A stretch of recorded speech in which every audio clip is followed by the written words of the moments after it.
Hola, this is Kathleen Evans, International Living's Costa Rica correspondent. Thanks for joining me today.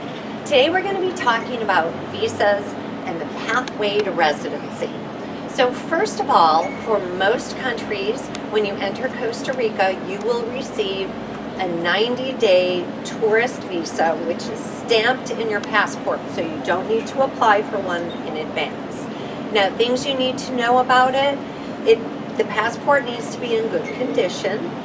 It needs to have 6 months validity still on the passport, and you must prove that you have an onward ticket within those 90 days. Now, it can be a round-trip ticket, it can be a flight somewhere else, or it can even be a bus ticket. But typically your airline won't even allow you to board the flight without that. So what if you're here on an exploration trip and you want to stay a little bit longer? Typically that's not a problem. So what you can do after those 90 days is either fly to a different country, or you can do what we call a border run. And you can cross the border by land, either on the north end to Nicaragua or the south end to Panama. And there is no requirement or restriction about how long you need to stay outside of Costa Rica. So you could actually do it in a day trip, cross the border, come back, get a stamp. Typically, the immigration officer will give you another 90 days, but you will need to prove you have an onward ticket again, even if it's just a bus ticket. So this is something that you can do for an extended amount of time, but we really don't recommend it if you're going to be spending a long time here, because that becomes a perpetual tourist. So how do you get around that? Well, I'm glad you thought that. We're going to talk about your pathways to residency. So basically, there are 3 different ways for expats to apply. The first one is the pensionado, or pensioner.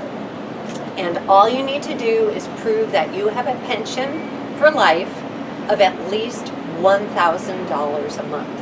Now, what applies for that? Well, it can be a Social Security check. It can be a pension from a previous employer. It can be a lifelong trust fund or disability checks that are coming in for life. So with any of those, you can start the application process. The second way is rentista. Now, many people use this if they can't qualify because they don't have a pension or they're too young to have Social Security checks coming in yet. So the way this works is you put 60,000 US dollars into a local Costa Rican bank account, and that proves that you have $2,500 a month that you can draw on and live without being a burden on the system here in Costa Rica. Now, you actually don't have to withdraw that money if you have other income sources to sustain you here. However, you do need to prove that that money exists.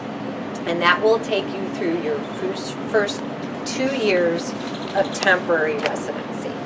Now, there's also a third route, and that's called the inversionista, or the investor. Now, all you have to do for this one is invest in something in Costa Rica valued at $200,000 or more.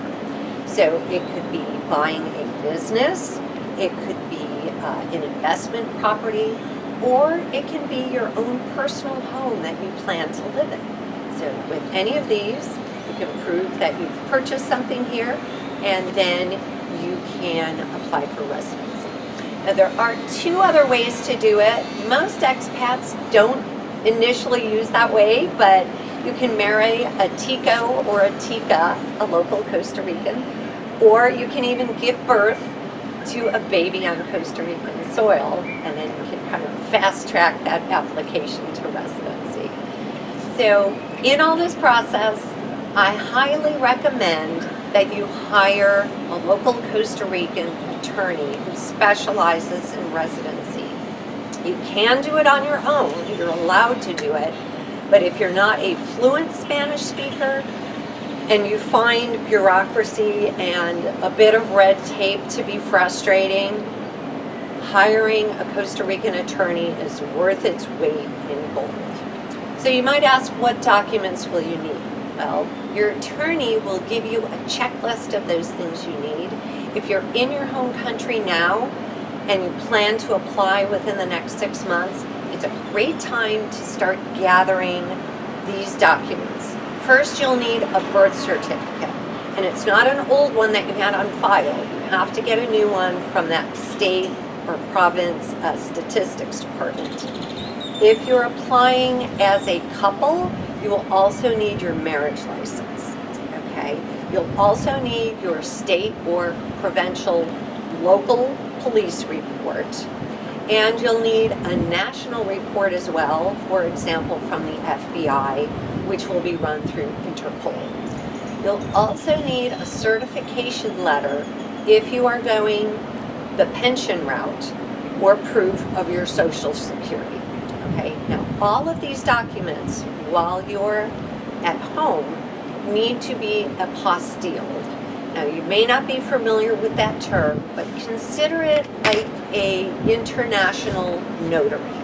Okay, so most countries recognize this. Each of these documents will need to be apostilled at the Secretary of State in your state or the Agency for Foreign Affairs in Canada, since they don't do apostilles.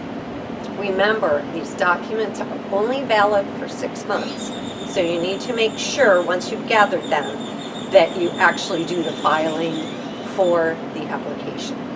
Now, there are several things you'll need to do here as well in Costa Rica, but your attorney will help guide you through that process and often send a representative with you to help you go through that labyrinth of red tape you may find. So you're going to need to be fingerprinted here at the Ministry of Public Safety. You're also going to need 2 specific size photos. I highly recommend more than 2 because often they will request that. You'll also need a letter of application. Your attorney can help you with that. It's basically explaining why you're applying and giving all the details about you and your background. You will need proof of registration with your embassy, so you'll need to do that. And you'll need your proof of investment, for example, your closing documents if you've purchased a business or a home or condo.